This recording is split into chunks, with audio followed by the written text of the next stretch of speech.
Good morning, Coach. How you doing? Good morning. I'm great. You? Great, thanks. We are back with the Red Zone report for, is this first one of 2026 or did we do one? I guess we had the McGill 24 where we were online Right, a little bit, but other right, than right, that, right, right, right. yeah. Perfect. So we wanted to get in a quick update. This will be a shorter Red Zone report.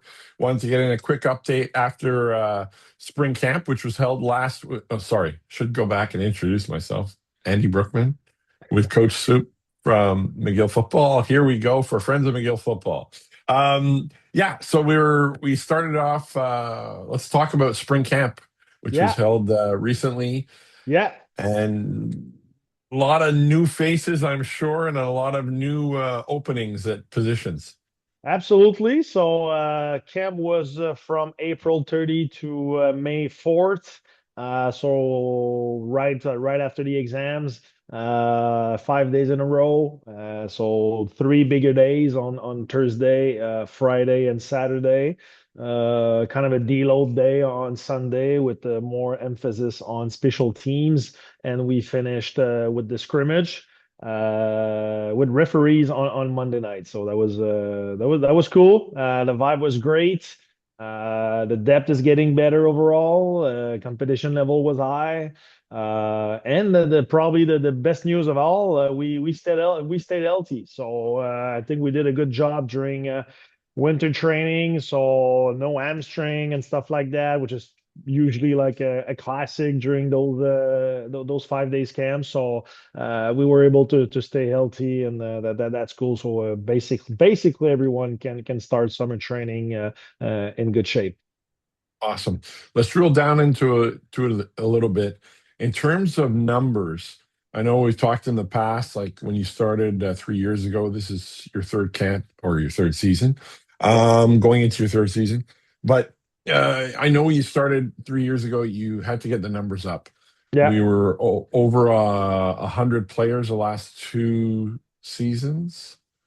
No, What? under 100 players. So maybe to go back on that. So we were around 80, 85 in 2024, which is under the U Sports the U Sports limit. So the limit for everyone in U Sports that don't know, it's 110 right now in U Sports. Now for back-to-back years, the RSEQ voted for a reduced amount of players. So for 2025, the limit was at 105, and the limit for 2026 is going to be 100. So as of right now, we are 102 players on the roster. So that's right on that line. Now, tough to say at the moment. Or will we start with the limit of 100? Might be 94, 98, 99, 96. Like who knows? We don't want to keep guys just to keep guys. We want to keep guys that we feel have a chance to develop with us and eventually become starters. So yeah, so that's the overall portrait of the situation for the full team. Now, if we speak about guys that did well during that camp, and I'll try to put the emphasis on um, on younger guys. So recruits, because the thing that I can also mention is out of the 100, 102 that we are right now, of course, it was not everyone that was participating. Spring camp for like if we think about all the guys that are in the US right now, those kids are not done with school yet, right? So some guys were not able to participate. So we were probably 85, 90 participating, including a couple of guys that were banged up, but we were missing at least 10 to 12 with the final roster that we have at the moment. So receivers, I have to talk about guys like Olivier Jean coming from Montmorency who did well. A guy like Hubert Drouin, who missed the couple of days because of school, because of course he's in Beauce Appalaches. Had a good weekend with us. We see right away the speed and the athletic abilities of a guy like James Rattle from John Abbott, who also had a good camp for us up front with the O line. it's good to see young guys like Gingras and Parent and Paradis like coming back for a second year. It's going to be overall a younger group than what we had probably in the past 2 years overall, but the talent level is there. A guy like Justin Duhamel also as a second year guy stepped up for us with the starters for during that spring camp. So we're pleased with the progress of this guy. Like the only veteran that we have right now, the only one guy that we have is Louis Gabriel Allé, that was at the East West. We'll talk about it later. So Louis Gab is our or the old man with the bunch of young pups that we have on the O line. And also, I was pleased to see the progress of a guy like Alexis Lescarbot finish the camp strong, especially on Monday during the scrimmage. But we were missing a couple of guys that are still not there, including recruits Liam Murphy from Choate and a Maël Isaac Savary from McCallie. At the quarterback position, it's not everyone that was there. So of course, Eloa with his situation with the CFL did not take any reps at the quarterback position during that camp. Elliot Drapeau is in McCallie, so was not participating just like Maël. So that left the floor open for guys like Arnaud Dugas, Sagonier. He's stepping up. He's doing well.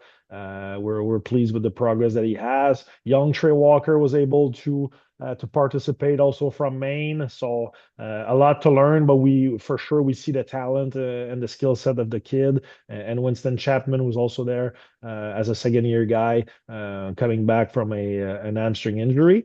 And on the running back position, only one of the two recruits were there. So Johnny Skolakis from Abbott was there, but Tristan Perdido, of course, from Vancouver College, was not participating. So we can't wait to see this young guy. Now, defensively, it's really interesting. I feel like defensively, it's probably the best D-line group I've ever been participating with at the U Sports level, including my years at Concordia. So we feel that group is going to be deep. It's young. Like I don't think we have any senior there for this year. But guys like Mathieu Proux, second year, is doing very well. P.O. Gagnon, second year, doing well. Thomasin, third year, is doing well. Dominguez, second year, is doing well. Ambroise was not participating because of his shoulder surgery, but we know that he can be a threat. And Fred Beneteau also as a second year was doing well. Now it's cool to see guys like Ushman Tunkara from Abbott. That guy physically is a freak, probably like a really impressive guy to see on the field. Has a lot to learn, but like the athletic ability are there. And Raphaël Baudouin, also a big guy from Lévis, doing his first camp with us. It's going to be really interesting to see the progress of this guy.